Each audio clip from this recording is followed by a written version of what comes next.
Hey everyone, it's your buddy Graphic back with another video, and today we're going to walk you guys through one of the fastest and best ways to get really solid loot before gear score 600 and also up your watermark gear score very quickly with this method.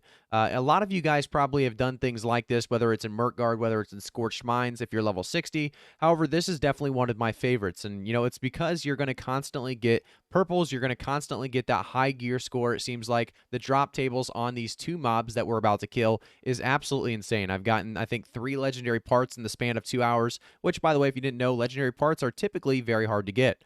So what we're doing right now is running through the south side of Reekwater. And I'll show you guys here a map in a second. What you're going to want to do is definitely put a tent down right outside the front in case anyone dies. You're going to want a proper tank and a proper healer with, some DPS as well. And you can see that here in Reekwater. We're going to be running up this little ramp right there on the, like I said, on the map. You can see that we're going to be running up this ramp, taking out mobs along the way, because there is going to be a boss up here that we're going to be able to farm very quickly and efficiently, as well as a named mob that can drop some great, like I said, purples, blues, and, sometimes you'll get a green, but mostly, like I said, purples and blues, and then also legendary parts. But the cool thing about this, guys, is you're going to be able to get your watermark, gear score watermark up very quickly from this, because they're pretty great drops and constantly and consistently great drops. So I want to show you guys that here in this run, and I want to show you how to do it first, and then I'll show you some of the great drops that we got.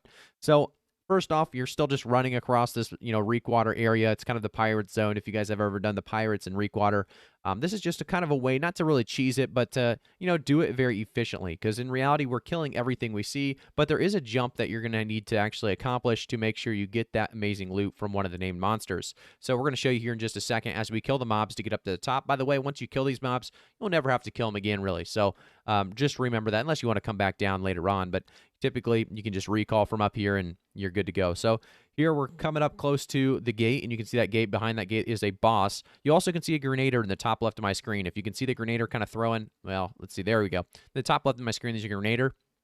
The big thing you're going to want to do here is if you have 2 groups, you have 1 person designated on both sides to actually shoot that mob probably once or twice each, and make sure to get that kill, really XP as well as the loot to drop for both groups, because that's a big deal. Obviously, if one group gets it and the others doesn't, you're not going to have too many happy players with you. But this is one that I learned with my company, Sentinels, so thank you for them showing me this one. But you can see I got a purple drop off that, and you'll pretty much get a purple drop, it seems like, 8 times out of 10 at the very least. I've got insane amount of purple drops from them. So then you're going to want to run past this boss. And I know we talked about killing the boss, and that's going to be the next step, but you do not want to kill it quite yet. So you want to run past this boss, and as we jump over to this, other clip, it's actually going to show us running through this really, not maze, but little jump area. So there's going to be a jump that we're going to have to actually jump through. And then you continue to run over here across the rocks and jump up a little small rock here on the side, the left side. You'll jump up there. You'll see me and Boats both doing it. Jump over here, and I'm angling myself the wrong way, so you'll see I angle myself more to the left with my camera, and there you go. We have it.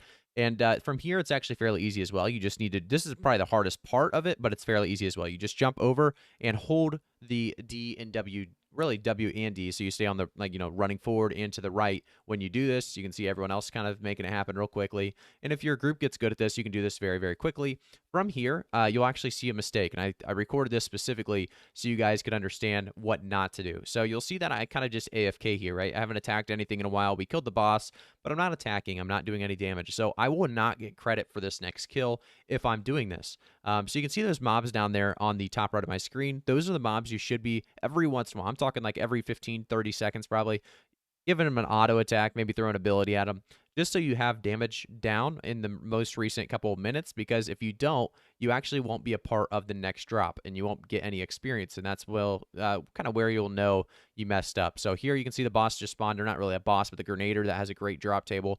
So Steam Buns, our group's designated guy for hitting him, hits him. Dark Lord hits him a little bit, and then we have have us finish him off. So we finish him off. Everyone gets loot besides me, because, I think there was a couple of us that actually didn't get loot because we didn't know about, or we kind of forgot about the idea that you had to do some damage recently. But so you can see that there is some great gear that is dropped here. So I'm going to show you guys just a few of them. I think I hover over them. So we have the Mixer's hat, which is a pretty solid one as well. This is a 500 gear score, tier 5. Obviously, it's 500 gear score because it's the Jewel Crafter one, which actually gives you +2 quality, which is fairly solid. That definitely sells for a little bit on the trading post right now.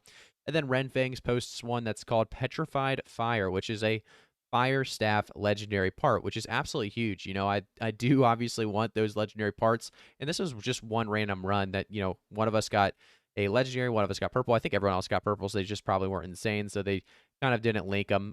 That's one thing we started doing later on is we just linked all of our purples, which is basically, like I said, every single kill, just see if anyone else needed them.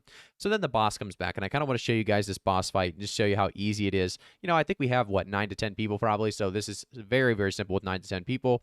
But you can also see that every time the boss spawns, it comes with a different affix. So you can see the affixes right now being lightning, resistance, and what's the other one? Shattering. So you just got to pay attention to that. Change your weapons based on that if you want to do more damage. But one thing I should be doing right now is so you can see the boss has stamina. So I should be using my CC abilities on my hammer, like Shockwave and Path of Destiny, to make that stamina bar go down very, very quickly. And I also have, I believe it's called like the Warbreaker, which is a 570 gear score warhammer I got from a quest a while back. I think it was one of the main quests. And it actually applies rend when I use my shockwave on top of an enemy. So if I'm doing this smart and not completely on autopilot, I'll do what I just did there, run up, use it on the stamina bar, also applying rend and speeding up this kill altogether. But you guys should be able to see how good this loot table actually is. Every 2 to 3 minutes, you're getting a purple or a legendary part for the most part. Sometimes, like I said, I got 1 green, I believe, and 1 blue, and then probably 8 purples and 2 legendary parts, something like that. It was unbelievable how fast we did these. It was a lot of great loot. Like I said, you up your gear score watermark as well. So I actually went from, I believe, about 548 to about 558. So about 10 there.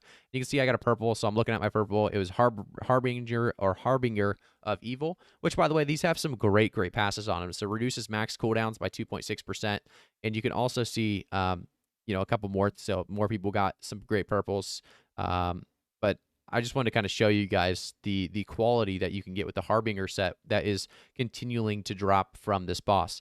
So if I look at Hazel's here, you can see that the Weaken, Disease, and Exhaust and Rend expire 4.6% faster, which is very, very strong. Definitely in Wars, Outpost Rush, where those things are applied quite often. It's going to be nice to have those expire a little bit quicker, and also that, kind of not really cooldown reduction, but you get the idea. These are some strong pieces of gear, and they are always going to drop like that. They're always going to drop, with that kind of purple perk to it. And a cool thing about this as well is you can actually take some of these mobs out while you're waiting for the the Grenader to spawn on the other side.